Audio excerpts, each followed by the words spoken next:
as we wait for more folks to log in. Hey, how's everybody doing? Ruben coming in from Oakland, California. So if you can really quickly, just go ahead and just answer these questions in the chat. Just go ahead and type them in the chat. Whenever you notice you are most likely to be punitive, and when are you most likely to be restorative? And also, I know some of you is nighttime for some folks, but what's for dinner tonight? So please go ahead and write this in the chat. Please answer these questions. When have you noticed you are most likely to be punitive or use discipline as a way or a form to respond, mostly to conflict? And when are you most likely to be restorative? Just please go ahead and respond to that in the chat. And also, if it's still nighttime for you or almost dinner time, what's for dinner tonight? All right. Appreciate you all.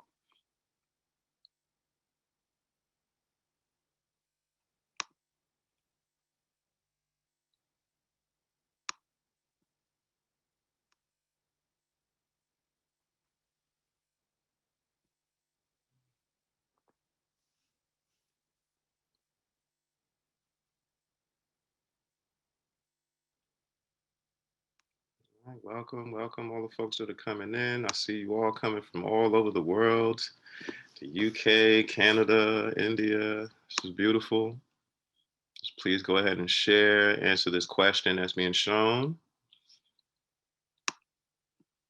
All right. I hear that. When are you most likely to be punitive? I see someone said under pressure. When are you most likely to be restorative? All right. Good answers.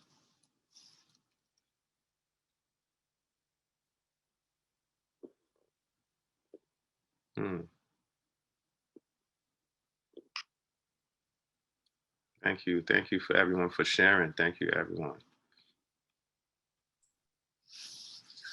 I see some folks are having seafood for dinner. Wonderful.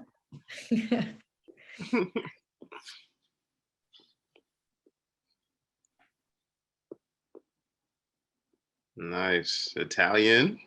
I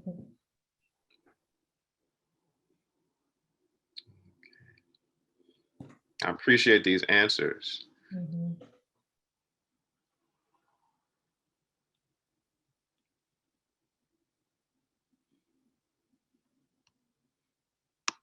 Mm-hmm.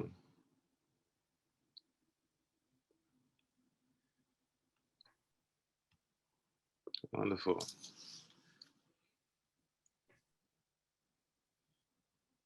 Mm-hmm. I'm loving how many answers are reflective, that when folks are most likely to be punitive or most likely to be restorative, it has so much to do with how they're feeling, their own emotions. Absolutely. A lot of good dinner plates too. Nice. People are making me hungry. Wonderful. Well,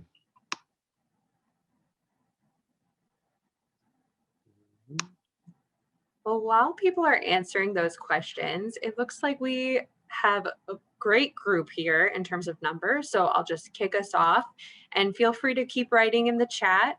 But just to welcome everyone back today, this is another session for restorative justice in our schools, building sustainable community-based solutions to conflict and harm. And I'm Laura Osterndorf. My pronouns are she, her, hers. And I'm the training manager for the Speak Truth to Power team at Robert F. Kennedy Human Rights, as well as one of the organizers for this series. And as you may be familiar, this is our second workshop in the series. The first workshop started at the roots of restorative justice and understanding the approaches of restorative justice with shared humanity that's reflected in human rights. So today we're going to be discussing how to build a restorative space in your educational community. And that's super central to our belief at Robert F. Kennedy Human Rights, where we're seeking to build human rights-centered schools where every human is valued and the teaching practices that you follow affirm students' strengths and identities through social and emotional learning. So closed captioning should be turned on today, but if you don't see it, you're going to go to kind of the ... more on the right side of your screen to add that. As well, just continue to participate in the chat, and we'll be sure to monitor any questions that come up to address at the end of the session.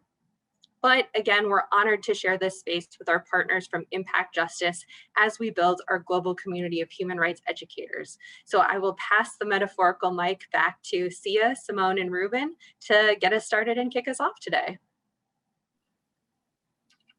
Thanks so much, Laura. And thank you everyone for joining us for the second of our 3 sessions. And a special welcome back to those of you who were able to join us last Tuesday. So as you see it up on the screen, Ruben's been leading us through a kind of icebreaker that you can continue to feel free to throw in the chat, but I'm gonna move us along to introduction.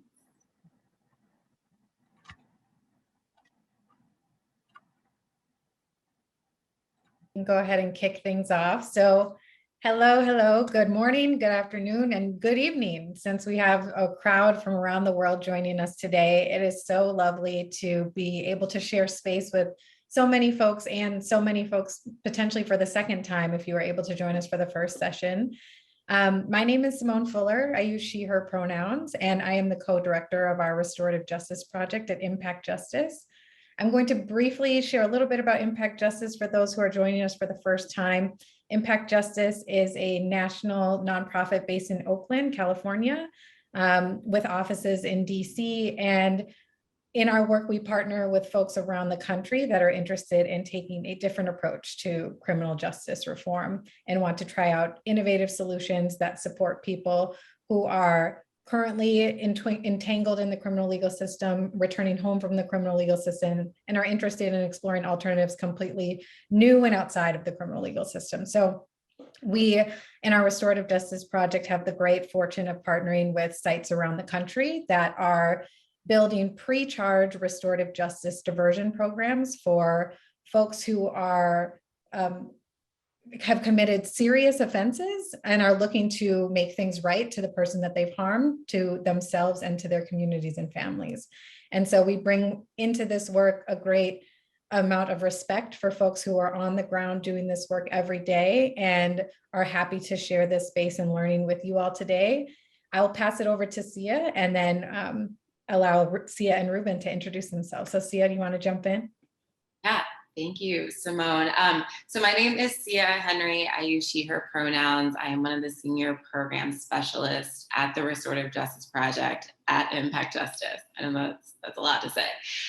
So basically, I am an attorney, and I spent a number of years doing prison and jail conditions of confinement work. And I come to restorative justice with a very deep commitment to racial justice. And I'm calling in from Tacoma Park, Maryland, which was originally the land of the Piscataway people. And I will hand it to Ruben. Hey, how's everybody doing? My name is Ruben, use he, him pronouns. I am based in Oakland, California. I work with RJoy, Restorative Justice for Oakland Youth. I'm the RJ in Schools coordinator. I host monthly webinars for RJ practitioners, administrators, teachers, and educators of all, walks of life. And pretty much, setting up spaces for us to address, systemic oppression, to talk about racism, to talk about what's going on in the educational system, the school to prison pipeline, and everything that, we see as human beings and what we need to step forward and do. So I just want to keep it short and sweet because I know we got to get into this. But I'm here, representing and paying homage to the Ohlone tribe in the land that I'm in. And, just want to use that as an indigenous practice for us to come together. So thank you all for being in space with us today. Perfect. Thank you, Ruben and Cymone. So we are going to spend today and our final session next Tuesday talking specifically about schools, educational spaces, and opportunities to introduce restorative justice into those spaces. And then just for a little bit of a recap for folks who were not able to join us last week, we spent the 2 hours last Tuesday kind of just going over the foundations and kind of principles of restorative justice. So we'll be digging deeper into concrete ideas for ways that folks can introduce restorative justice approaches into their educational spaces next week. But today we're hoping that you all will come to understand the present harms of United States educational spaces, recognize the benefits of restorative justice in communities and schools compared to punitive approaches, and then also begin to think about restorative practices that you can implement in your communities and schools.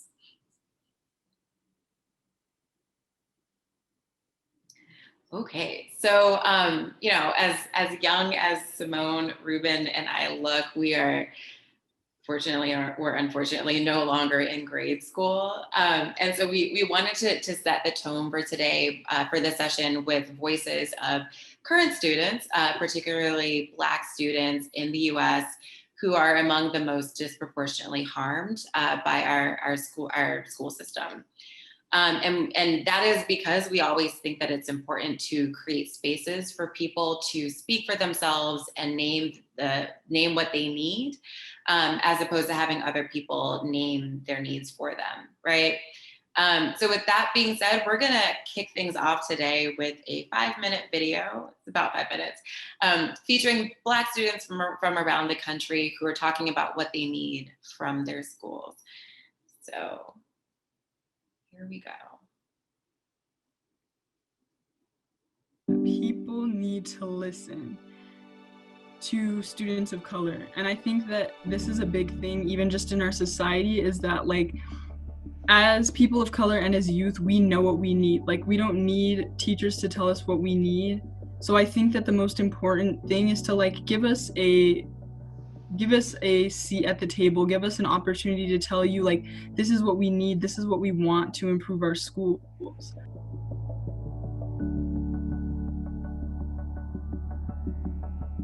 If you as a school know that, you have a problem in terms of race and treating minorities in your school and not being as equal and fair to them, then you need to look internally and see what you can fix, and you need to address it thoroughly and not quickly.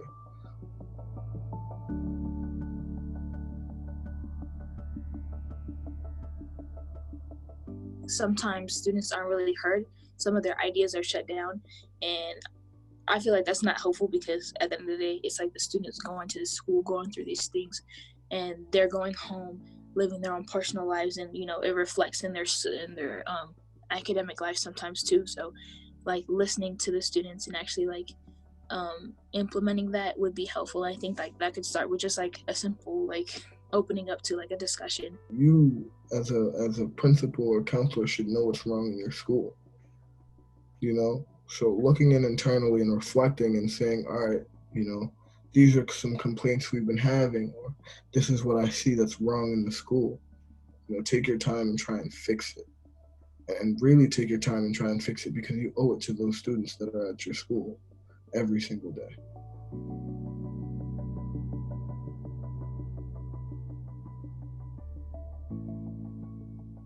Just by being honest and like being real with the students and not being willing to like shy away from like the stuff, like because we all watch the news, we all are all on social media, so we see everything that's going on. So if they're more honest and more willing to talk about it and like even willing to like answer questions or even talk about like the stuff on the news, like I feel like that would do justice in the schools. There needs to be like reformed school policies around microaggressions.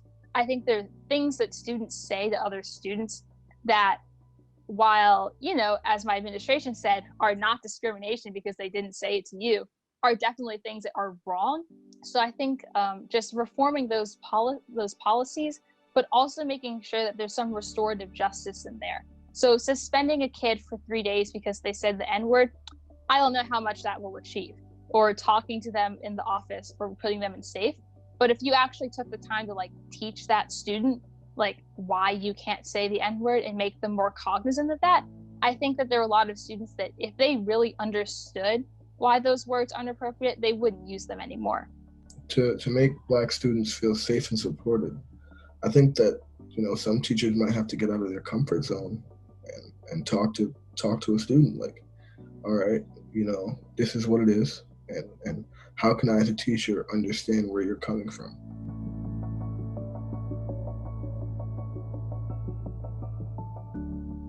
We need more people in the counseling aspect. And that's not even just like mental health support, but also help with college applications and job applications and career things. That's so important. And I think that's one thing that people aren't getting, and they're like getting in trouble, and then they don't have these skills and they don't know how to do it. They're not seeing people who look like them that have succeeded. Once you get to high school, there are a lot of other systematic things that have played out that might cause students to be at different levels. I think that there needs to be a lot more done to make sure that students get put in the right rigor of classes, and also to make sure that like general classes are not just remedial.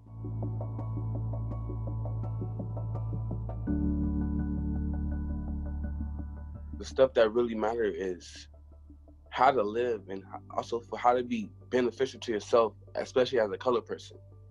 Like what I mean by that is we need to learn how to, we don't get to learn to pay taxes.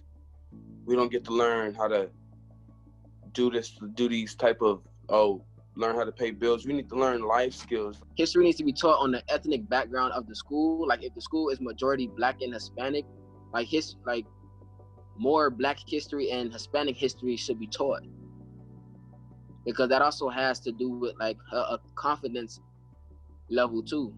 Because if we read in history and we don't see Blacks doing like things that we see whites doing, then we won't have the courage to go out there and try it for ourselves.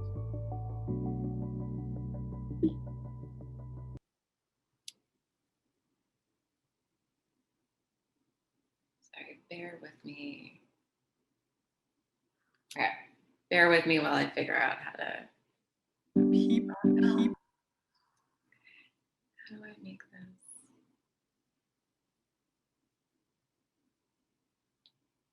Okay, sorry.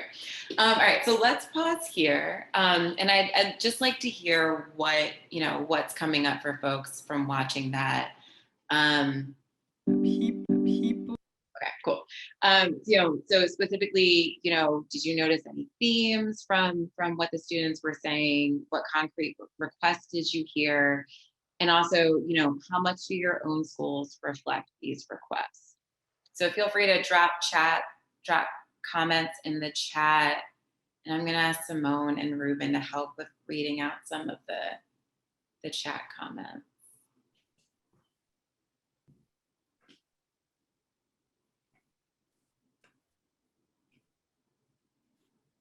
Looks like folks might be taking some time to reflect, which is always great.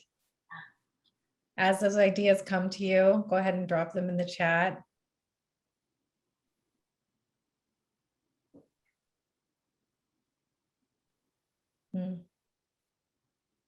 I know why a caged bird sings.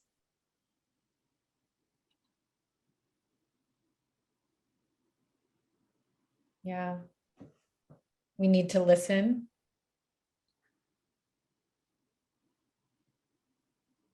A deep sense of their needs not being recognized.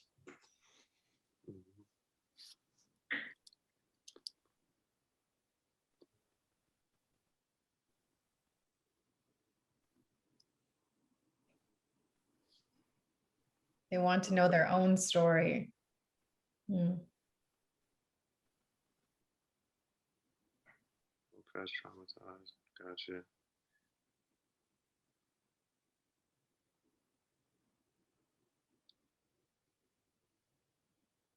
Honestly, I feel like this video exposes the disparities between those that have and those that do not have.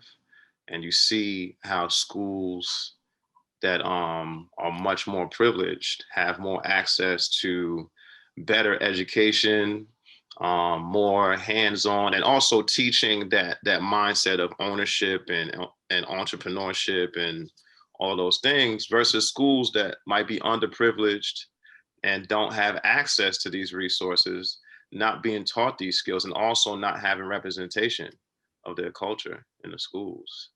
So this was definitely something that resonates.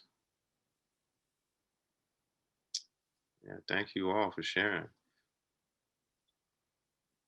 Yeah, thank you all so much. And definitely continue to drop comments in the chat. We'll be checking on those as we go. I will move us along to the next screen. So we're going to shift focus a little bit and talk about how schools have essentially been failing to meet students' needs, very much like the ones just named in that video, and how that's resulted in a lot of harm. And so I will start off by saying that this is certainly not an exhaustive list. We're not going to go into the full and very long and traumatic history of harm caused in US schools. We're just focusing on present day. Again, not an exhaustive list. But to begin with, across the country, students of color are being held to lower standards and expectations compared to their white peers. And this isn't just a racial issue. The same can be said for gender nonconforming youth with developmental, mental, and physical disabilities, and then also those living at the intersection of any of those identities. So certain students are not only being held to lower expectations, but are also devalued in their classrooms. And that means that the innate talents that they show up with are not acknowledged or nurtured, and in some instances are even being punished. So social psychologist Claude Steele described this beautifully in an article he published in 1992. And even though that was almost 30 years ago, it's unfortunately still applicable today.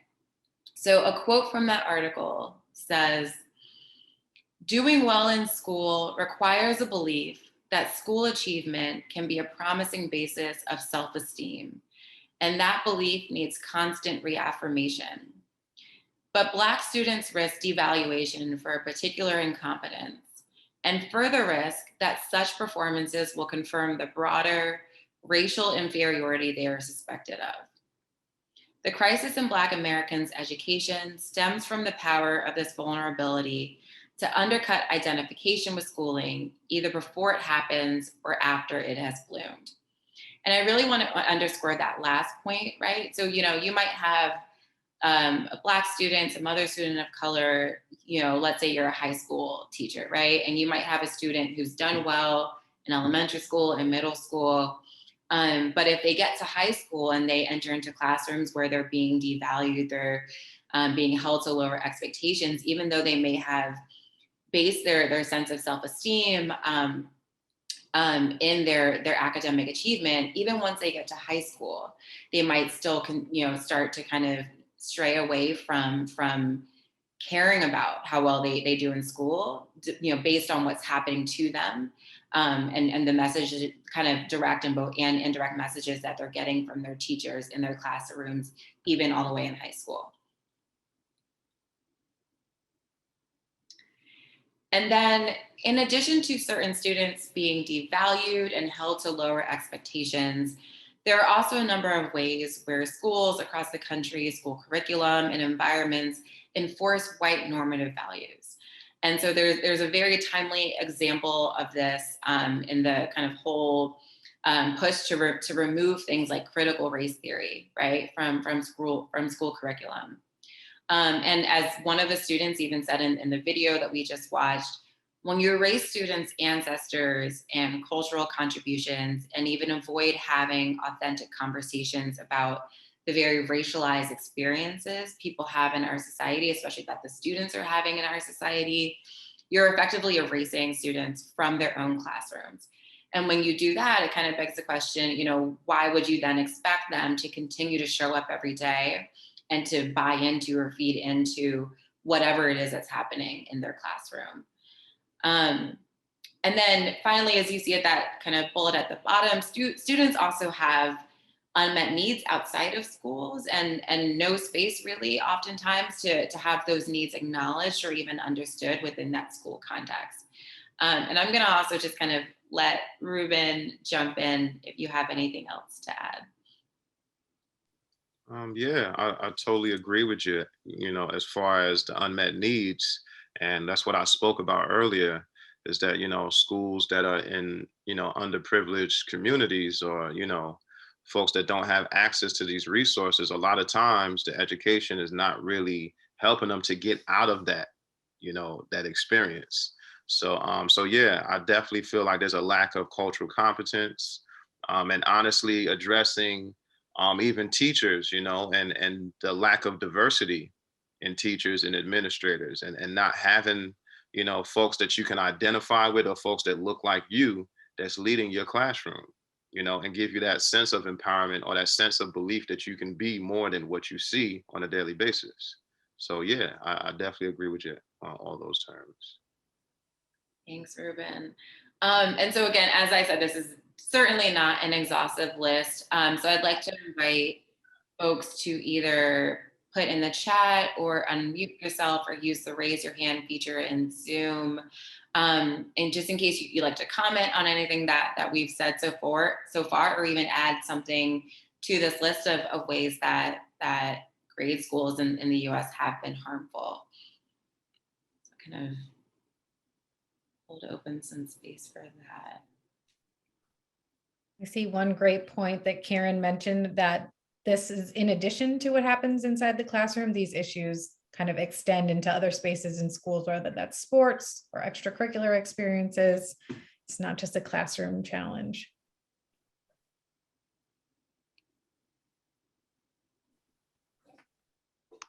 Feel free to raise your hand. Feel free to raise your hand if you have any comments.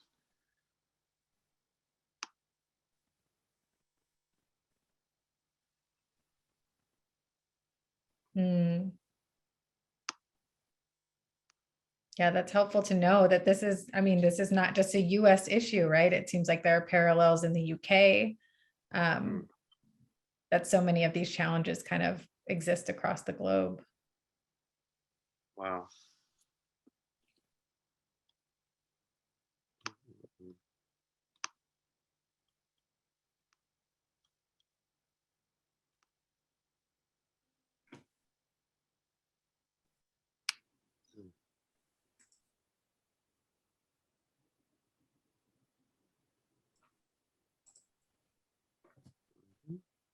I love this point. I think it speaks to what you were just mentioning, Ruben, that these issues are not only racial differences, but on the basis of economics as well, right? The resources that are afforded to each of these schools also kind of dictate the way that those schools operate, and oftentimes whether they're even encouraging critical thought, right? I think that resources are often tied to that.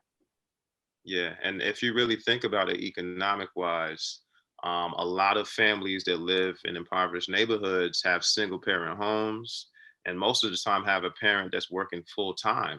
So they don't necessarily have the time to pay attention, or be more involved in their children's education. Somebody that's more privileged and has more access and has a well-paying job, they have plenty of time to go and support their child, show up to different functions or events at the schools. It just really kind of just exposes just how tough it can be.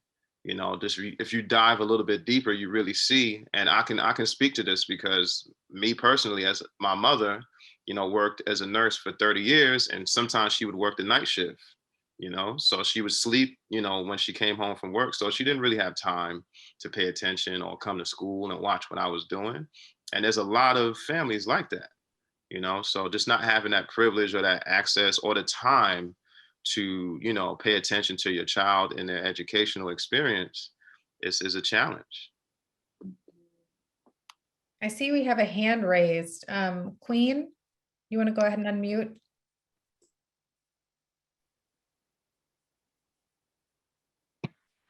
All right, thank you so much. I was listening because I'm an old head, and when I think about education for the younger people, you got people my age or maybe a little bit younger still in the, teaching, still teaching, and they're so stuck in what they have because they're so proud of what they did. But it's like when a child gets what a child does at 5 now, I don't know, they might have did it at 15 back in my day. I'm just saying, you know what I mean? So their thought patterns so developed and, you know, things like that. And when, you know, when they keep reading these articles, because the good and bad of the internet is being able to research, you have a kid that might be having a more time and more access to internet, and they're reading these different things like this article from 1992, you know, it gives you the idea that you aren't as good.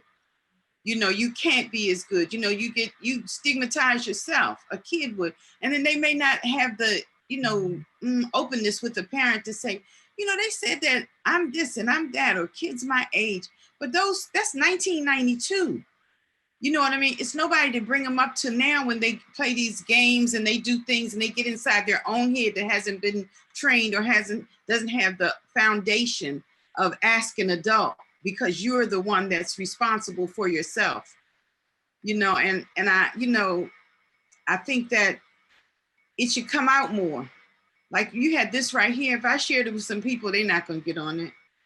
You know, the thing about it, have it somewhere where they can see it again and again. And I can say, did you watch that? You missed it. Because you have some old heads that can be the foundation. They are the foundation, but they got to let it go and let the younger ones step in, because it's affecting you. You know, when you begin to do stuff seriously, we might say, don't do that because this happened a long time ago. You don't want history to repeat itself, but the history happened and it's old school. You know, I was on a call. I know they don't like me on the calls. I got so mad with this one woman. She said that she's going to go back and bring this back and bring that back. I said, for what? It's outdated. You know, of course, these articles need to be read so we know our history, but it's history. And a lot of times it's his story, their story. It has nothing to do with us. But this education thing, if we're not educated in different ways to be able to bring, you know, young folks up, your kids, then what's this world going to become? I won't see it, but I know it's not going to be good.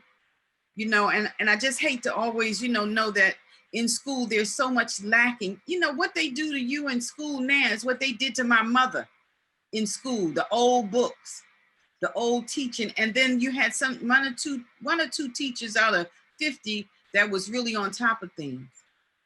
You know, so I don't know I think that this is a golden opportunity because of virtual schooling that you know, I don't want to say young people can put in what's up now, the new thing, the new agenda, because we as Black people really never had a formal agenda that we could stick to, because there was a lot of things we reared off into just to sustain ourselves, just to keep our families going.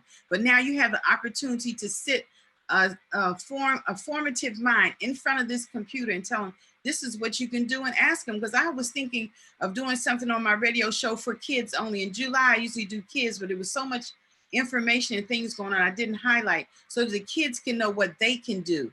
And maybe the computer has to be their educator and their friend, because a lot of parents not checking it, no way. You know what I mean? So good education. I'm so glad that you allowed me to come into this thing, because our schools are bad, but in the United States, still the best country, can give so much to students. And then we got internet, and you can share it to Africa. You can share it to other countries, but you got to get that thing strong now. Sorry to take so long. No, we appreciate your comments. And I think so much of what you raised is that, one, I love how much you emphasize the opportunity that we have right now to both carry and reflect on what has been, but also recognize the opportunity of the new space that we are in and all of the new resources that are available to enhance our learning. And I think that, you know, we have so much of us have spent time really trying to uncover the ways that the history is repeating itself in present day. And there's a balance to be struck with recognizing how much of this has been a continuation over generations of experiencing education one way, and the opportunity that we have now to think differently and challenge ourselves to push beyond what we've always done. So I really appreciate the points that you've made. And I see we have one more hand raised, and so we'll take one more comment before we move on. Is it Ravi Victor? Hi, hi, yeah, it's me. Well, we get to hear, may I? Yeah, go ahead, we can hear you. Yeah, so So we get to get a lot of, the perspective of how the American system works, and we do understand the difference in culture it exists there. In the Indian context, it's slightly different because here we may not differentiate the children in the classroom on the basis of color, but it could be on the basis of the economic background, or we tend to label them right from the beginning when they join school, and the teachers find it that this child is weak. So it gets on passed from one class to another, that the child is weak and weak and weak. And as you could hear it in the video, the children wanted to express themselves, and so rightly one of them said, we know the principals or the teachers, they know what the mistake is, they know what is wrong, and it's time that they rise and address those issues. A child being labeled right from the time he's about 5 years till the time he gets out of school, say about 15, 16 years of age, he lives under that label. So I think whatever be it, it could be economic, labeling him due to his economic background, social background, racial background, whatever be it. But if you could address it, this is the time. Thank you. Yeah, thank you, Robbie. Yeah. Go ahead, Ruben. Yeah, I really appreciate what he just said. I think a lot of times we tend to become a part of the harm that's being done because we're not holding folks accountable. We become complicit, in the harm. We perpetuate that harm. We don't call it out. We're too afraid to speak out loud. We feel like our jobs are on the line, or we don't want to put nobody on blast. But that's a big issue. That we continue to perpetuate this harm over and over again. Like he just said, they start as a weak child and they keep going on from each level. That's a problem. That's a problem. And we gotta address that now. Like the sister said earlier, this is a perfect opportunity and we need to do that now. Absolutely. And before we move on, I'll just add, again, this is not just a race-based issue, right? Like even when you think about the way we treat extroverted students versus introverted students, right? So I went to two different middle schools. In middle school and in 8th grade, I was new to the school and I didn't talk much. I was shy. I had social anxiety. And similar to Ruben, I had a mother, she was a nurse midwife. And so she worked a lot of night shifts, but because of the different community-based resources that she had access to, she knew how to advocate for me. And so I was in all GT and AP classes, and yet I had teachers who wanted to kick me out of their classes because I didn't talk much, even though I had straight A's. And my mother, again, feeling supported by her community, knew how to kind of navigate that to keep me in certain classes. And so again, I think that this is both, and we'll get to this a little bit later on in this webinar, but I think that this is, both really about truly recognizing who your students are as individuals and wanting to get to know them as individuals and figuring out ways to pull out their different talents and their different skill sets, regardless of how differently they may show up in your classroom and regardless of how they may challenge the kind of, initial ideas of what you might think that a student, like a straight A student or a top student needs to be performing at. It's really meeting students where they are, but then also figuring out ways to fold in their support system, their family, their loved one. So that's really a community effort to support and teach that young person. So I'm going to move us along just in the interest of time, but I love this conversation and I will hand it to Cymone. Yeah, so something that has already been raised in our conversation so far is the ways in which, our own biases dictate how young people are treated in school and often experience their time in school. And unfortunately, while the context of school and how young people are educated or not educated in school is a big feature that we're going to talk about today, there's also this practice of moving kids out of school when they don't fit, when they do something that is out of line with what is expected or assumed to be appropriate. And the term, thankfully, has now become more common knowledge of the school to prison pipeline. And I think for us, in the space that we occupy as restorative justice practitioners that are trying to kind of divert young people away from the criminal legal system, we know this pipeline all too well. So many of the referrals that make their way to the district attorney's offices in the sites that we partner with come directly from schools. The spaces of learning where kids are supposed to be safe and held are being funneled into our criminal legal system in such a way that as the pandemic hit the United States and the world, and schools had to close down and move to virtual schooling, the numbers of referrals into the justice system for young people were dramatically reduced. They were seeing 70% reductions in referrals coming into the criminal legal system just because schools were closed. And I think that we all need to sit with that for a moment and recognize what it means for a main driver of young people into the school to prison pipeline being their experience in schools. And so we wanted to spend a little bit of time, about 5 minutes, just reminding ourselves of this practice of the way that our schools are handling things like misbehavior and discipline, and how that funnels the school to prison pipeline. And then we'll take a moment to reflect on all that we've taken in and move us into thinking about how restorative justice is a tool for us moving forward. Thanks, Sia. In September of 2019, a 6-year-old student named Kaya was sitting in her school's office. Okay, she's gonna have to come with us now. That's a police officer. This video comes from his body camera. At first, it seems like Kaya doesn't know what's happening. What are those for? No, I want it. Come on. Holy. Oh, I was in school. I just got here. Earlier that day, Kaya had a tantrum. 3 school employees said that she had kicked them. The school called the police, who arrested Kaya on charges of misdemeanor battery. I don't want to go to the police car. The police dropped the charges after Kaya's grandmother sent this video to the Orlando Sentinel. Kaya's case isn't an isolated incident. A 5-year-old girl being handcuffed by police in Florida. For a year, he could not sleep alone. He put handcuffs on me. Tossed to the ground by a school resource officer. What you're seeing are the effects of a larger problem in American schools. The US doesn't treat all students equally. But if we wanted to, we could do something about that. The next president could decide if that happens.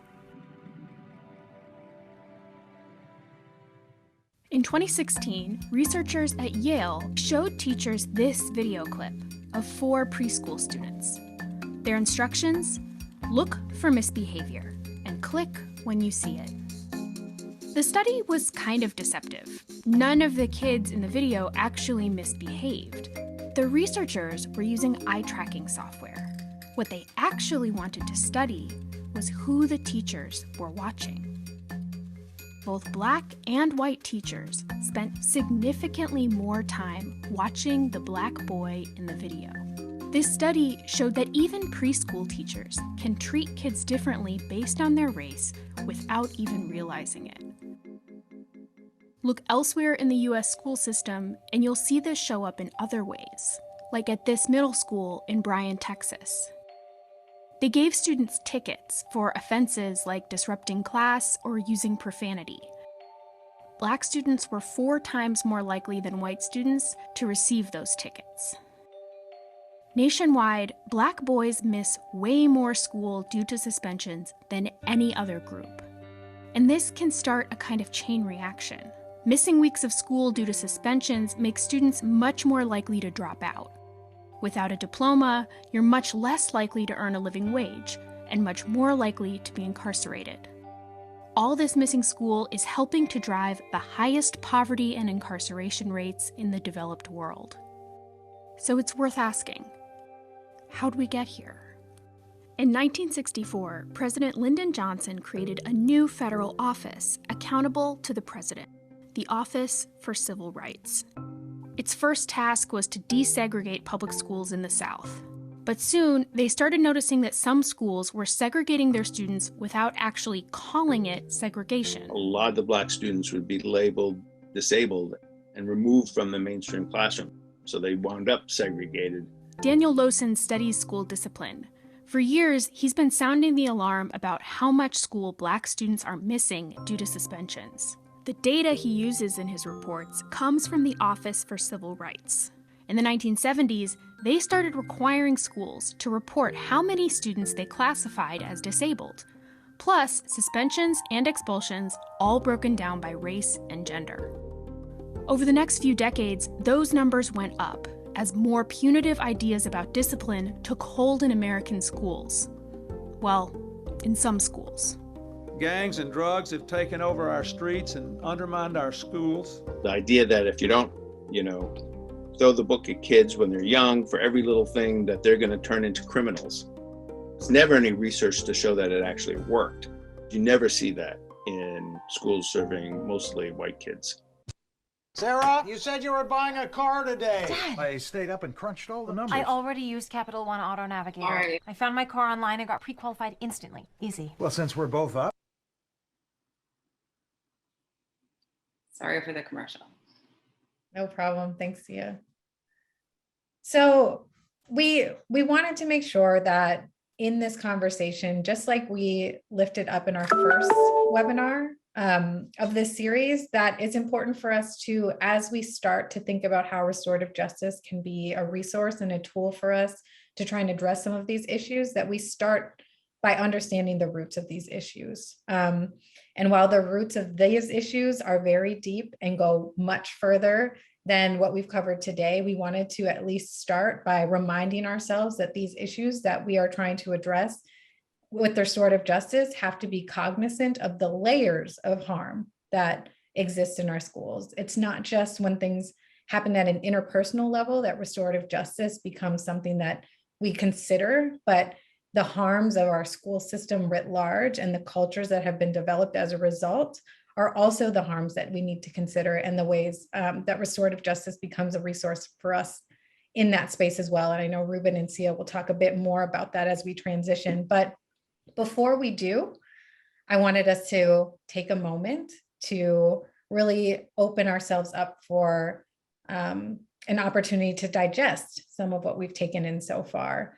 And so I'm going to ask everybody, similar to what we did in our first session, to join me in a series of deep breaths. And in these deep breaths, I want to invite you to be thoughtful about what each of these breaths offers for us. So for a moment, try and get a little comfortable. If you can, have your feet rooted on the ground. And for the next few minutes, I'm going to invite us to take 5 deep breaths together. With the first breath, I invite you to shift your focus and your attention away from your thoughts, away from the belief patterns that have created your experience, and into a space of possibility. Step into a space of truth and of deep knowing that exists within your heart. So we'll take 1 deep breath.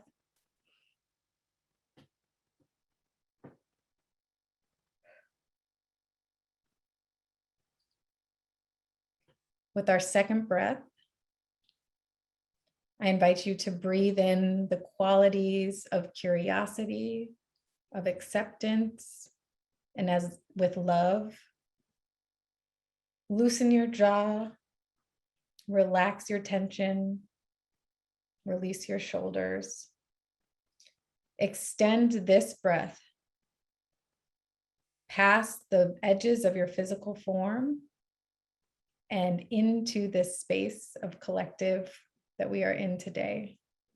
So let us all take 1 additional breath.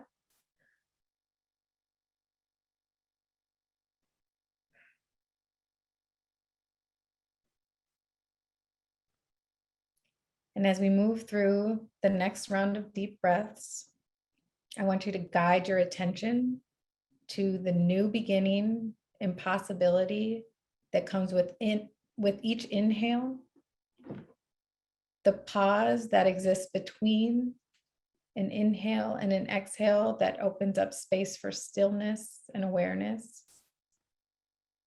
And with the exhale, a recognition that we can release and open to a space of boundless possibility. So let's take one additional breath together.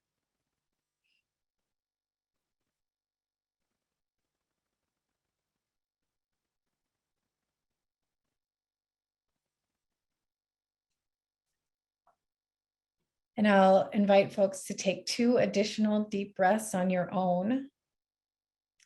And with those breaths, a reminder that every moment is transition. With each breath that we take, we have an opportunity to take something in and let something go. We are in a series of constant new beginnings. And so as you take your final breaths, continue to think, feel, and reflect on this cycle of transition that we are all living in with each breath that we take, and remain open to the transitions that we have available to us in our life and as we move forward and try to change things together.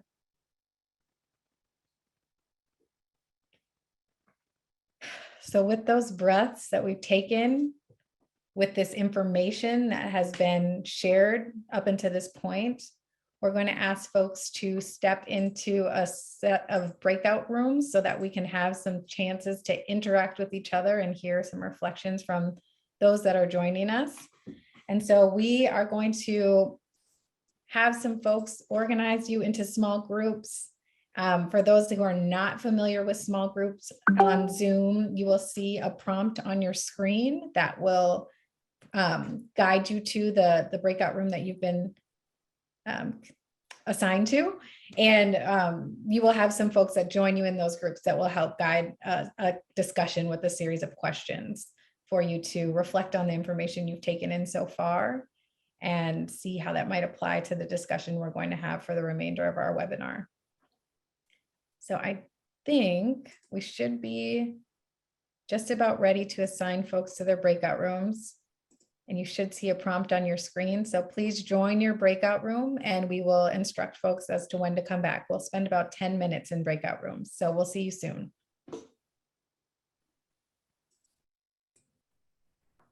Welcome back, everyone.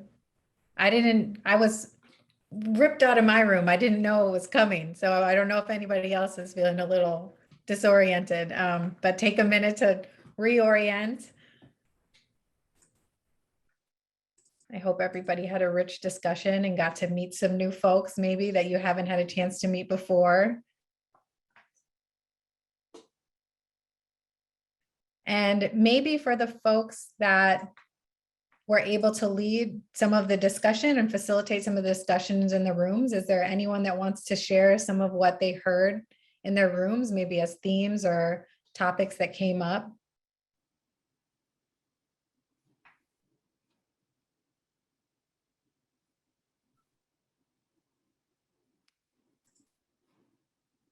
I see Karen. Hi. So we had a really great discussion. And one of the, we talked about the whole child and really recognizing that, and it made me reflect on how Ruben started us, like how do we give ourselves space and time to not react in a punitive way, as we saw in the videos, really painfully and horribly. And one of the members of the breakout group shared a practice that they have in their school called the think sheet. So when a student does something that's against the rules or what have you, they ask them, and if I get this wrong, I think Ravi mentioned this, what did I do? Who was it against? Like, who did I harm? And if I could change it, what should I change? So they have this think sheet, which I thought was really lovely, really, really simple way, developmentally could reach young and could be relevant for older students as well. That's awesome. Thank you for sharing those reflections from your group. I see a hand raise for Tanisha George.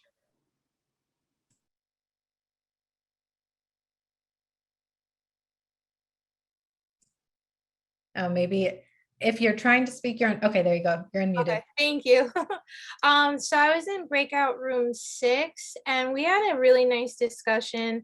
There was a lot of theme of social learning, where it came to that with the tender age of like teaching the youth very young about restorative justice and trying to steer them away from those negative behaviors.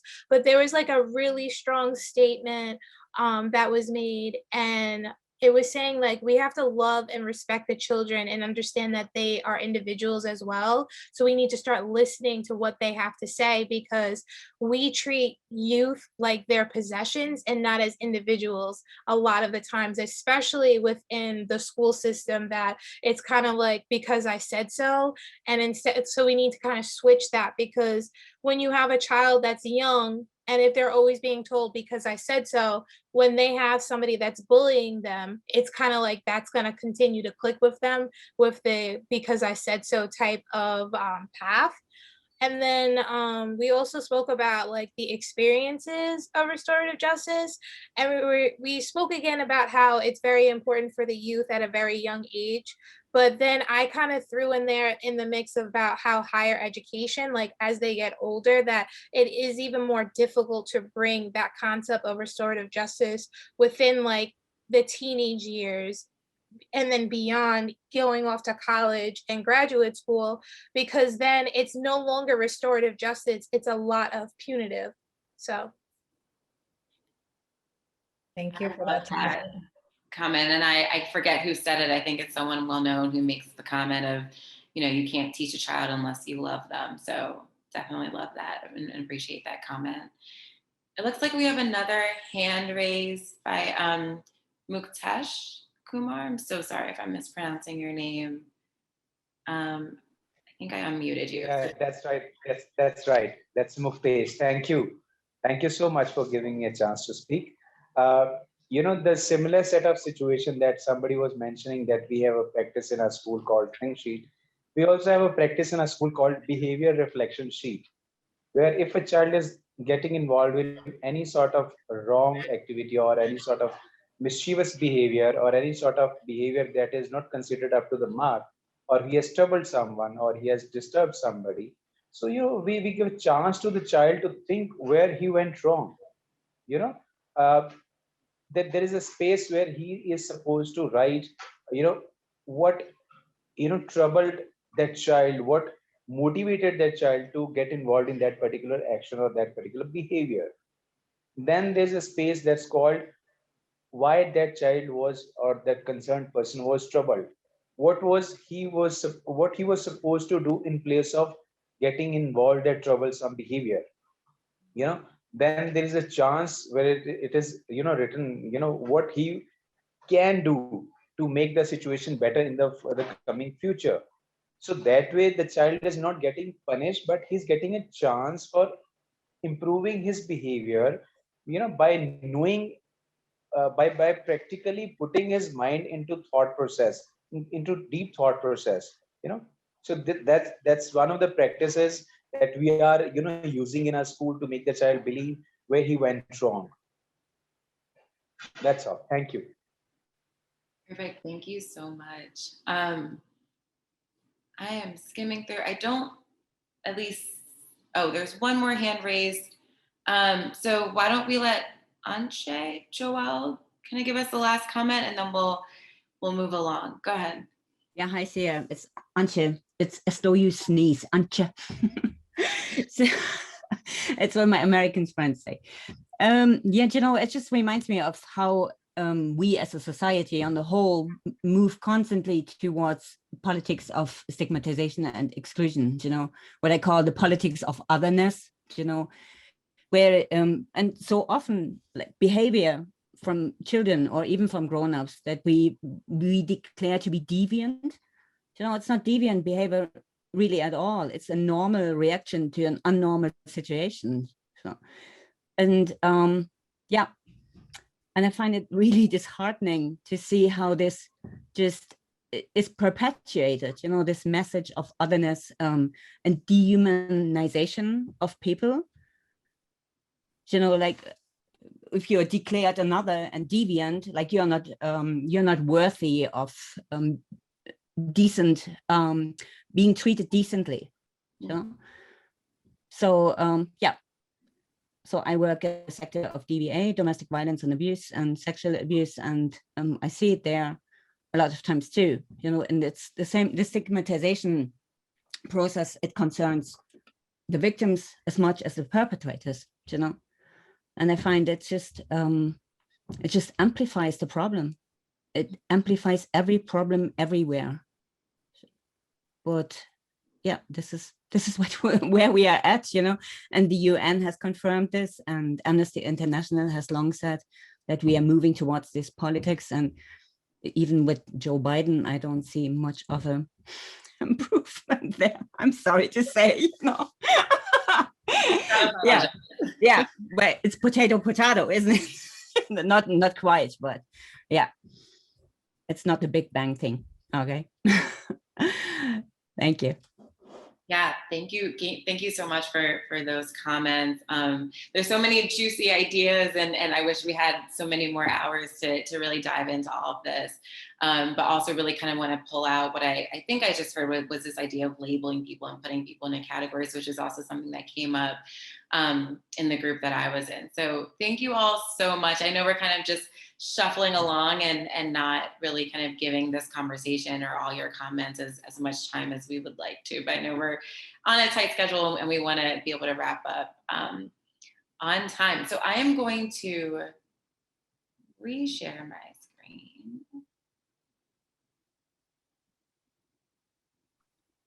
In a second. Perfect. Okay. And so now we're going to kind of shift towards all the things that are harmful that are happening, and sounds like honestly not just U.S. Educational spaces, but educational spaces around the world, which is really interesting and also kind of sad. But it's okay, because we're going to start to shift a little bit into talking about restorative justice and how we can begin to introduce restorative justice approaches and practices and a restorative justice framework into those spaces. And so I will hand it to Ruben to start us off. Hey. So I want to start with the community building aspect. And I think this is very important to have this implemented as the first wave, because you really have to get the buy-in from teachers and administrators to want to practice restorative justice. This is not something that should just be done by one person or one position, but the whole school climate and culture as a whole. So starting out with community building, what it looks like is a retreat before school starts. It looks like a training or something that takes place just for educators, just for the teachers, and just for the administrators, and whoever else, you know, as far as staff that's in the school at that particular time. So as you build and learn what restorative justice is, then you can kind of push out to implement it into the classroom and into the school culture. Every school has its own mission statement. Every school has its own like values and the way they want to uphold their students. And in order to have that, you want to, you know, at least have like an idea of what restorative justice is. Because the goal is, like we showed earlier, you know, kids being handcuffed, kids being sent out of schools, is that school to prison pipeline mindset, right? And if we're trying to move away from that, we have to change the structure of how we see discipline and how we approach things in a punitive way. So, right, so starting off with the community building, getting teachers to understand the importance of restorative justice, having uncomfortable conversations around race, around biases, around, you know, cultural competence, all these other things that need to be discussed way before the children or the students are involved in these conversations. So start that off first, right? And if you're brave enough to have these conversations, if your principal or your administrator is comfortable enough in supporting this movement, because that's the biggest key. Whoever your leader is, whoever your administrator is, whoever is the person that's in charge, they have to be bought into this idea, right? Because most of the times when there's a school that has a principal that's focused on discipline and punitive and also kind of showing a reflection of like the prison industrial complex, like that creates problems for everyone. right? So if we create that aspect of building community first, then we can lean into everything else. So building the community building circles through the teachers into the classrooms. And if you've already had this set in place, when harm and conflict arises, when it comes, you already have a culture or a climate that's set up for us to repair the harm that was done. And also, one of the biggest things, even from our last conversation that we just had in the breakout rooms, is us as adults modeling the behavior that we want to see in young people. We have to model this behavior. We have to show it in our own right. Because sometimes when we have conflict as adults, we don't even want to have a conversation.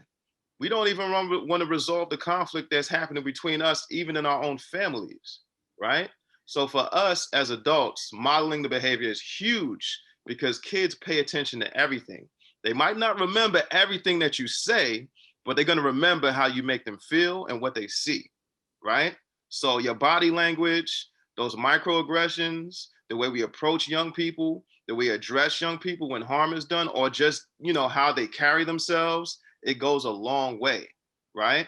So again, modeling the behavior that we see, and then also when conflict arises, being able to be prepared to hold space, right?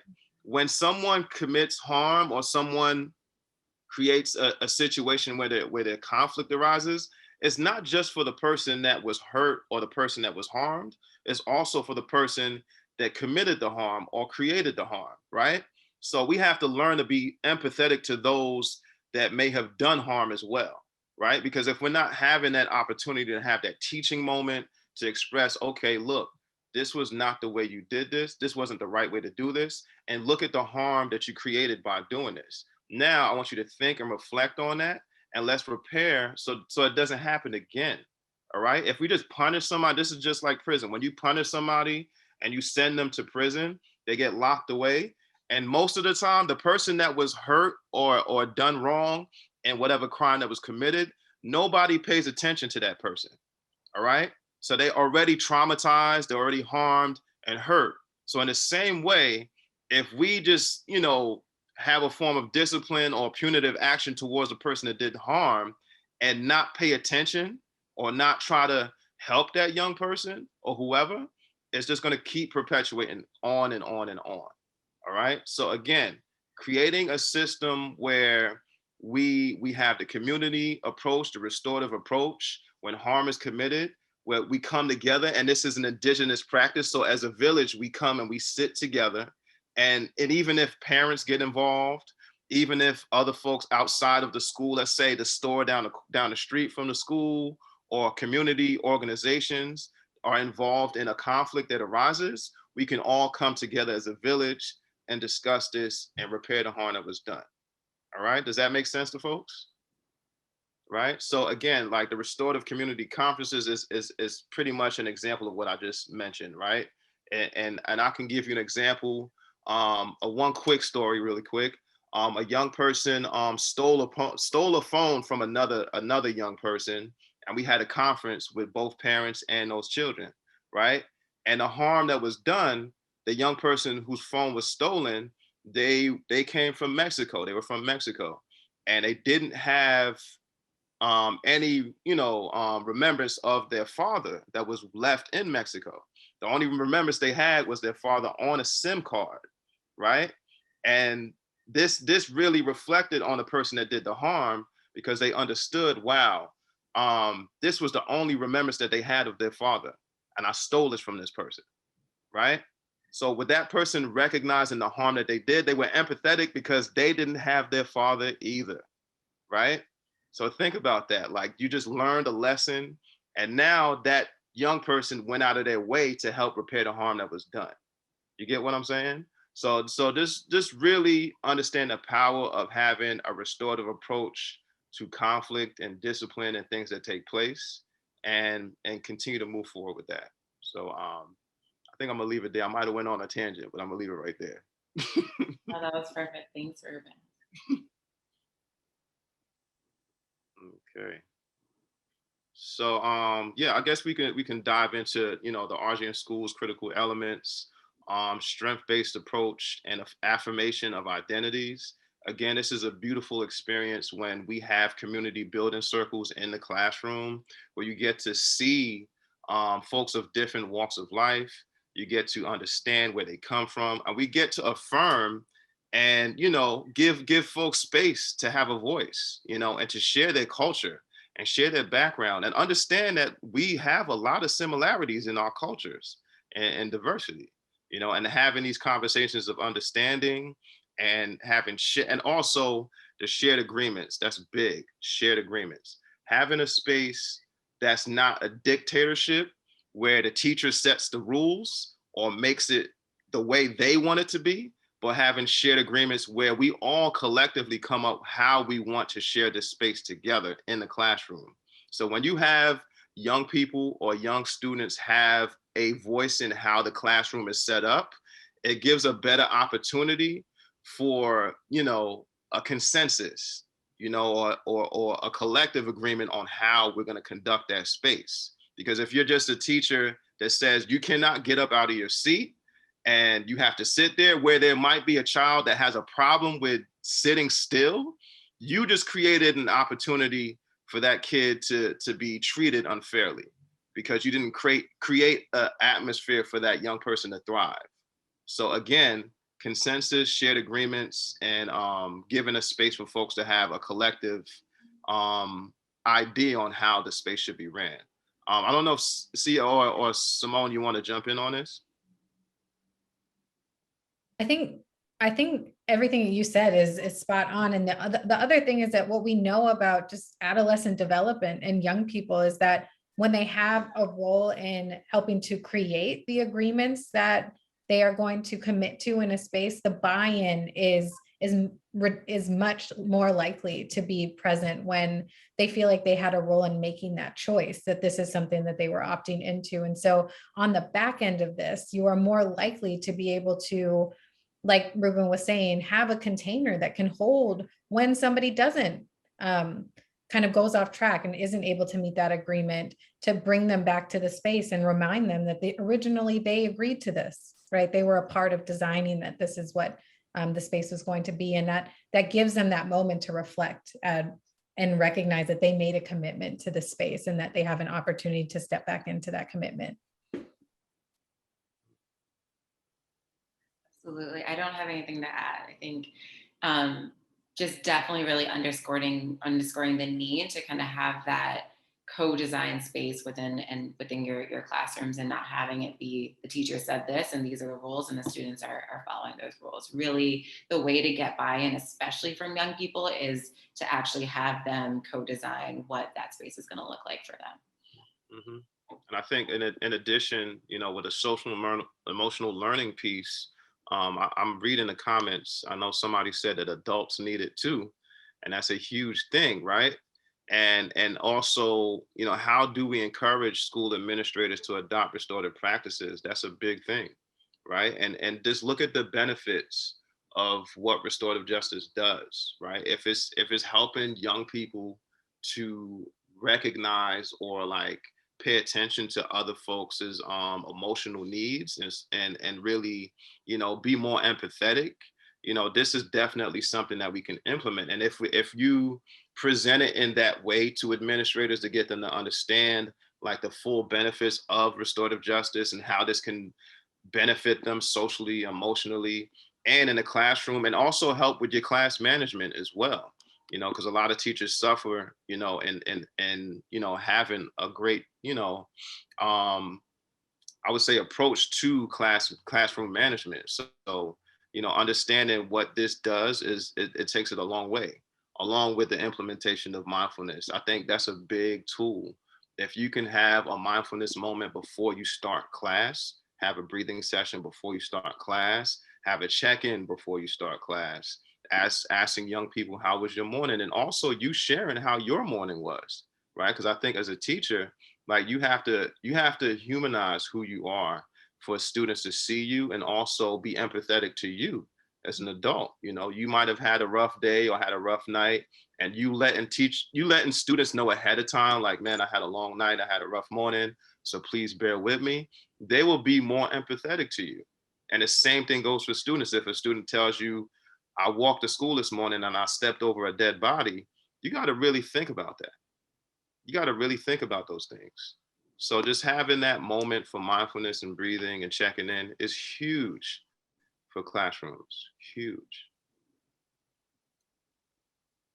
And I just want to add a point to the question about, how do you encourage administrators to adopt restorative practices while also meeting these benchmarks and standards that have been put forward for educators? And I think one thing that, I would just invite people to reflect on is, how is what we're doing now helping to achieve those benchmarks and standards, right? There's a reason that it's top of mind. It's because what we're doing right now isn't helping us to achieve those benchmarks and standards. And so there needs to be kind of a recognition that, and I think this is something that Queen brought up earlier in her comment, that holding on to what we've always done requires us to also recognize where that's gotten us. And that in itself should loosen up how folks think about their willingness to step into some of these practices, because it could yield a different result than what we've experienced so far. I think attendance is a huge thing, being present in school,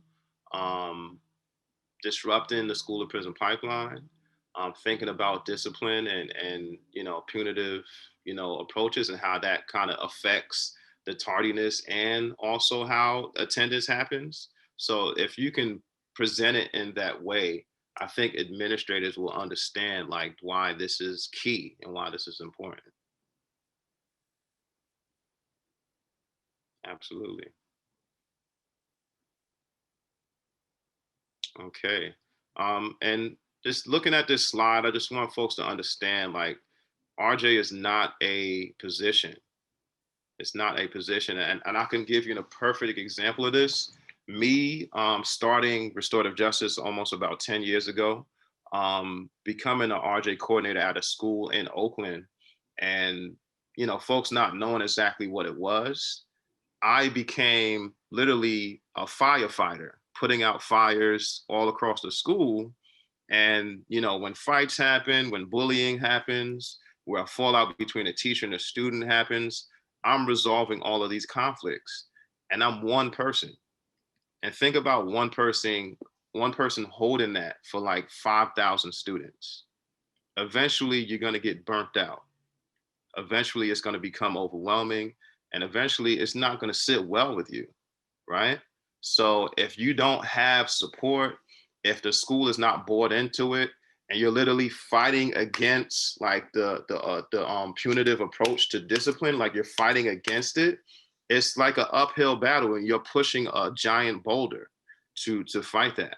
So just understanding like it's not a position, but it's more of a culture, right? It's more about shifting that climate from, continuing to perpetuate that school to prison pipeline and shifting those values. Practice at all levels, adults first. I mean, that's what I mentioned earlier, starting with the adults, being able to have those brave conversations, being able to get buy-in from those administrators and get them to understand the benefits of having restorative justice and continuing to implement on each level. And relationship building through community circles. Again, just really getting to know one another. I'm pretty sure folks have been in restorative spaces where you get to know a person, you start to get comfortable with that person, you get familiar with their belief systems, how they approach life, how they see life, and you kind of see the similarities and the differences, and you also learn to respect those similarities and those differences, all right? And then creating a culture for restorative justice long before harm even occurs. Again, just creating that process of having circle anytime something arises, having circle when you need to address a harm that is done. And if that becomes a part of the culture, you'll start to see that young people will actually take the initiative and have their own circle. And I can attest to that because I'm a witness to that. As restorative justice was implemented in schools in Oakland, the kids pretty much took over, and they started leading their own circles because they finally understood what restorative justice was. And they became facilitators of their own circles. And that is something that's beautiful to see, that we're modeling the behavior that we want our young people to see. And now they're practicing and they're being better leaders than us, pretty much. Because a lot of times, if you haven't noticed, young people, they will listen to their peers before they listen to adults, right? And if you have, and just think about it, you always will have that strong young person, especially in middle school at that age where you're kind of going through puberty or going through, those changes. That young person is easily motivated by validation, easily motivated by being seen and being heard by their peers. And if that, if you feel included or just feel, supported in that, it becomes contagious. It becomes contagious. So just understanding like the benefits of this, and not just becomes a great thing for teachers and adults and administrators, it also becomes a way of life for young people and how they approach conflict and harm. So yeah.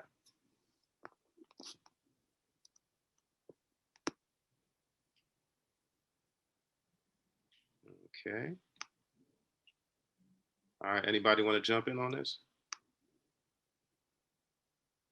Yeah, so just really quickly, and I know that we've already kind of started to talk about some of this, but basically just wanting to kind of really underscore some of, and I really want to say some of the many benefits of bringing restorative justice into your educational spaces, into your communities.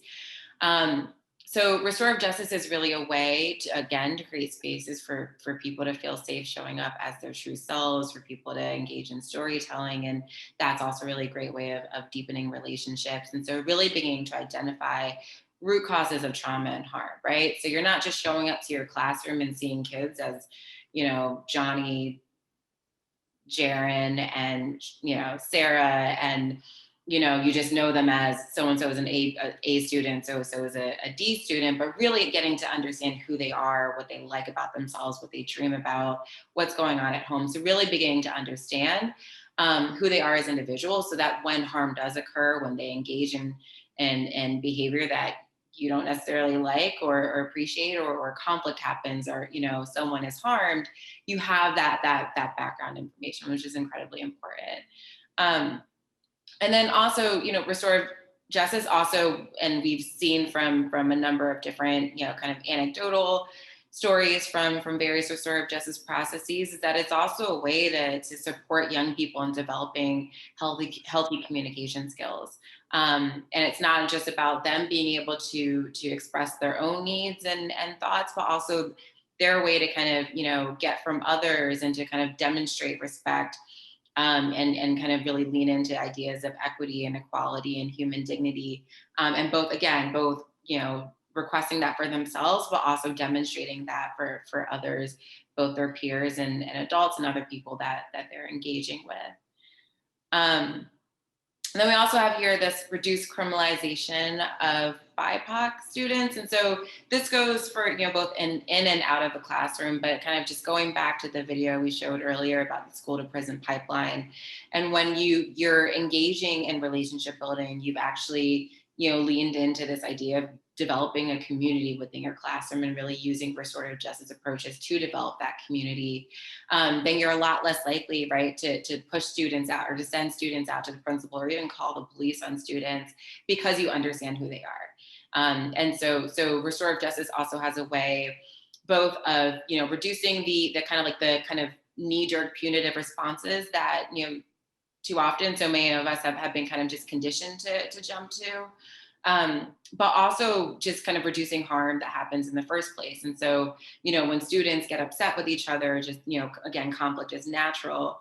When conflict does arise, when students already have those relationships that they've built, and they already feel that they're in community with their peers and with you as educators, and then they're less likely to jump to more harmful behavior and more likely to, again, use their kind of developing communication skills to resolve some of those conflicts. And I will pause there just in case Ruben and Cymone have other things to add. Mm-hmm. Yeah, I'll just, reduce criminalization of BIPOC. I think we got to really shift the accountability, right? And I'm saying this because those who are in positions of power or privilege usually have say so on who is criminalized or who is, who is the person that deserves to be, given consequences. And we're not talking about biases. We're not talking about white supremacy. We're not talking about systems of oppression. Like, these are things that need to be addressed beforehand. And that's why I said, like, having these brave conversations in the beginning before we even start with students is why this is such a serious approach for me personally. Because those biases and preconceived stereotypes and notions, they always show up in the classroom. They always show up in the classroom. And a lot of times the folks that are like the main leaders in education are usually the ones that are privileged that perpetuate that same harm, right? So again, of course, this is definitely to reduce, the criminalization of Black and Indigenous folks. But at the same time, we have to address the elephant in the room. And that is very, very important, is to address the elephant in the room, systems of oppression, white supremacy, any of those things that really have an issue that we need to address. And it's not just America, it's in the UK, it's all over the world. And we got to address these things. So I'll leave it at that. Yeah, absolutely. And I'll just add that I think that in addressing those things, having those difficult conversations, I think that there's so much value, right? And the adults in your schools first sitting down in circle and kind of going back to that Claude Steele quote and really thinking and reflecting and building and helping supporting each other and having the self-awareness to understand ways that you yourself may even be causing harm in your own classrooms, right? Identifying the ways that you're zeroing in on the Black students in your class to see, who's misbehaving, and the ways that you're really kind of uplifting and nurturing the talents and skills and voices of the white students in your class, or if you're, in other cultures, that the students who are more of a lower economic status and students who are more financially privileged, right? So really doing that work yourself before you kind of, go and, even think to try to bring this work to your students.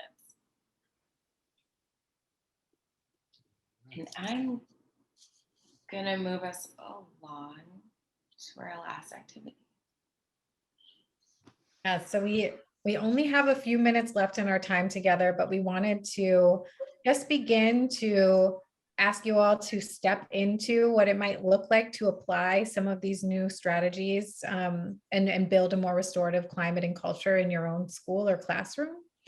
And interestingly enough, I thought this is really wonderful to hear that in the breakout room I was a part of, it seems like in India, it is actually it's not even an option to send young people out of the class or out of school, right? That's not even exclusion of young people from the education space is not an option. And so they already have to figure out what it looks like to call young people in and figure out how to create a peaceful learning environment, because the option to exclude and push somebody out is not available.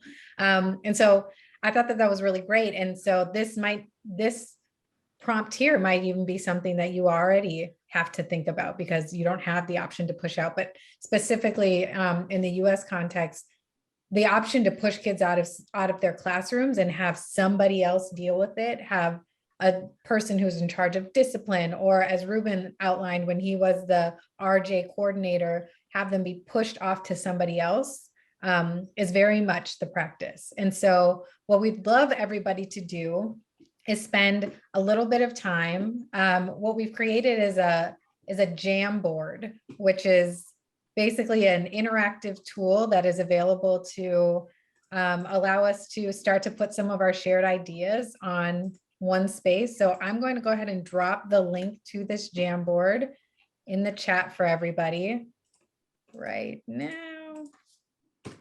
And you should be able to access this Jamboard. And what we'd love for you to do is, whether it's right now, or even if you spend some time kind of digesting and come back to this after this session, think about what it might look like for those of us that are stepping into a new school year and have the opportunity to think about how we want our classrooms or our schools to start to live into restorative values.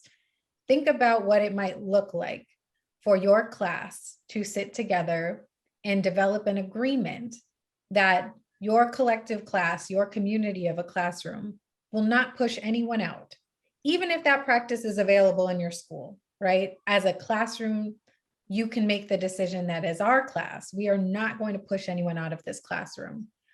There are a number of questions on the Jamboard that we invite you to think about. How might that agreement look?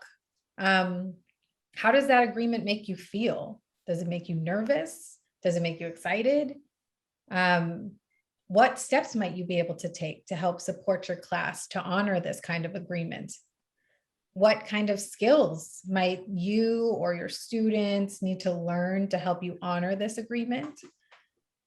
And what kind of opportunities or challenges do you think might pop up as you step into trying to honor this agreement with folks? And so thank you, Sia, for pulling up the Jamboard, but you'll have the opportunity to just use the Post-it option on the side to create a Post-it that puts some of your ideas onto the particular side that has a question that you want to respond to. And this will be a shared space that we can continue to build together for folks to add in their ideas, add in their concerns, and see how others in this shared community are also thinking about these questions, and how something like this kind of agreement might set off a series of opportunities for you to build a new culture for your classrooms.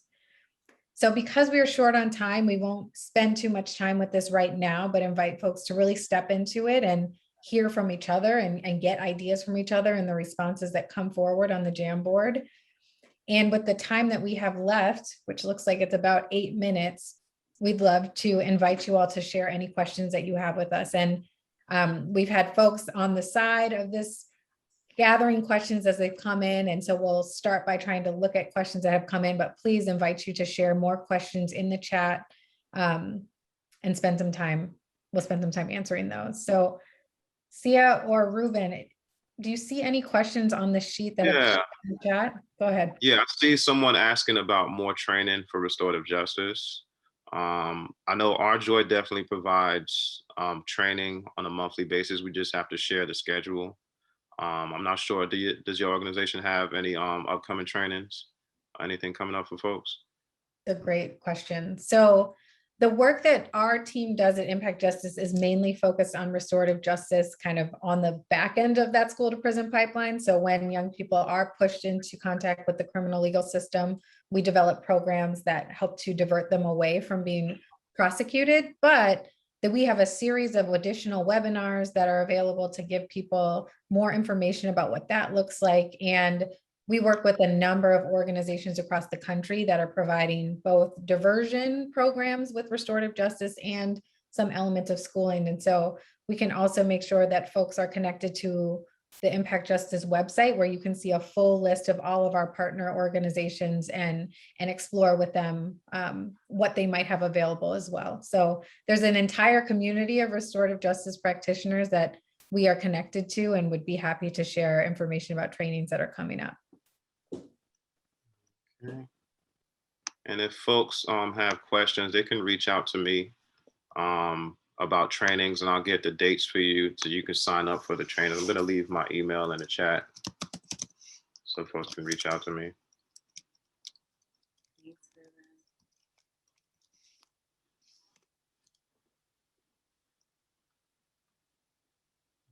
Okay. Thank you for sharing contact information, and we'll make sure that everybody has access to our contact information as well for any follow-up.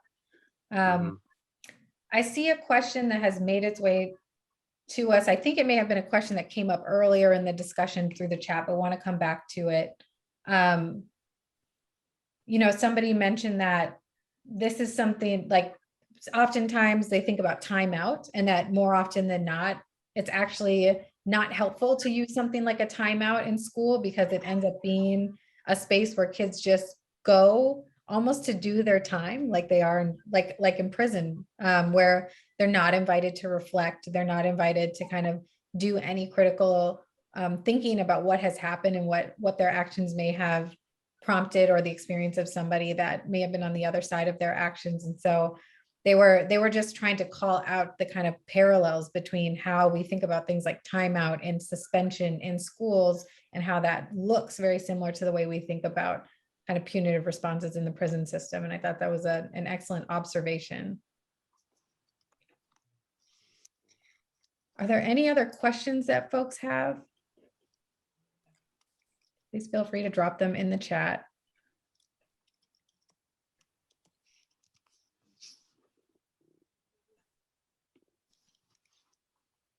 A lot of room for collaboration. Love that, and absolutely welcome to it.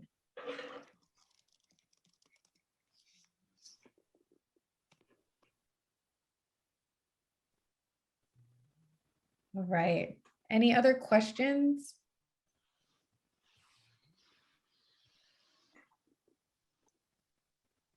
I'm not seeing any come through the chat. Okay, I'm trying to look back to see if there's any other questions.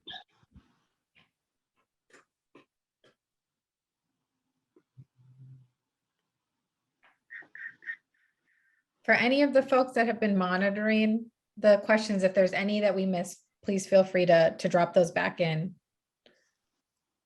Yeah, it doesn't look like we have any other questions in the monitoring doc. So I'm just going to close us out. Ruben has very kindly dropped his email address in the chat. I will also try to talk and type at the same time. Also have dropped my email address in the chat if folks would like to reach out, continue this conversation. Please also feel free to visit either of our websites, Restorative Justice for Oakland Youth or Impact Justice. So we have a little bit of home play. We don't like to call it homework. For those of you who are, planning on joining us for the third and final session next Tuesday, or even for folks who this is your last time joining us, also definitely feel free to participate. So we would like you all to think about potential ways that you can incorporate restorative justice practices into your own classrooms, schools, or other spaces. And then also think about any obstacles that you anticipate encountering in incorporating those restorative justice practices. So I am going to attempt to drop, I should have just dropped in a Google Doc that you should all be able to access. Again, definitely feel free to reach out to me if you're unable to access that Google Doc. But basically, we're just simply asking folks, and again, this is completely optional, if you would like to, please add any ideas, ideally concrete ideas, to this Google Doc by the end of the day on Friday. So this Friday, July 30th, end of the day, throw in any ideas that you come up with into that Google Doc. And then for our final session next week, Ruben will be rejoining us, and I'll also have a couple other speakers, and they will all be collectively speaking on a panel about their specific experiences introducing with restorative justice, or introducing restorative justice into educational spaces, or just simply using restorative justice to work with young people. And so part of that panel after Friday, we're going to be going into that Google Doc and pulling out a couple concrete ideas, and then asking the panelists on Tuesday to kind of comment on, or just kind of otherwise workshop some of those ideas that folks drop into that Google Doc. So again, if you have an idea that you're just kind of dying to get feedback on, please feel free to put that in the Google Doc. And then in our last minute, I'm going to close us out again. Our final session is next Tuesday at the same time from 12 to 2 p.m. Eastern Standard Time. I know we have folks joining from all around the world, which has been amazing. And I will hand it to Laura for a few more announcements. Thank you so much, Sia. And thank you, Cymone and Ruben again. And to everyone who joined us today, I know that the breakout rooms that I was a part of were just such wonderful conversations, deep, rich ideas of things that we can implement in schools. So I'm so excited to continue that. I did want to give everyone a heads up. I know there are a lot of links in the chat, but I will send a follow-up email to everyone who registered for the session today with the links to the Google Doc as well as the Jamboard so that you can continue to collaborate in those. I'll also send the contact information for our wonderful 3 facilitators today. And if you didn't already, I'll include that link to register for the session a week from today, the last session in this series, which Ruben will be back for, as well as a few other amazing human rights defenders who've experienced restorative justice. And I know that we can't wait to hear from them and to hear more ideas for collaboration in schools. And I'll also take this time to plug our next series of trainings, which starts next week. Obviously, we believe that human rights exist everywhere in the schooling and learning environments.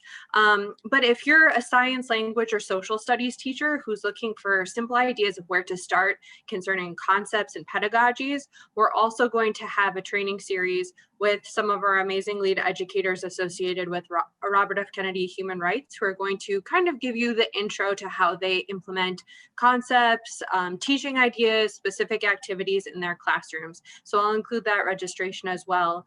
But thank you so much again for everyone who joined us today. It has been so wonderful to virtually meet you all, and hopefully we can continue this virtual community into the actual, in-person space someday. But I just want to say thank you again to Sia, Cymone, and Ruben. This was a beautiful conversation and a wonderful space that we created today. So I'm so thankful to each of you. Thank you all. Thank you. Thank you. Take good care. Take care. Bye, everyone. Bye, everyone.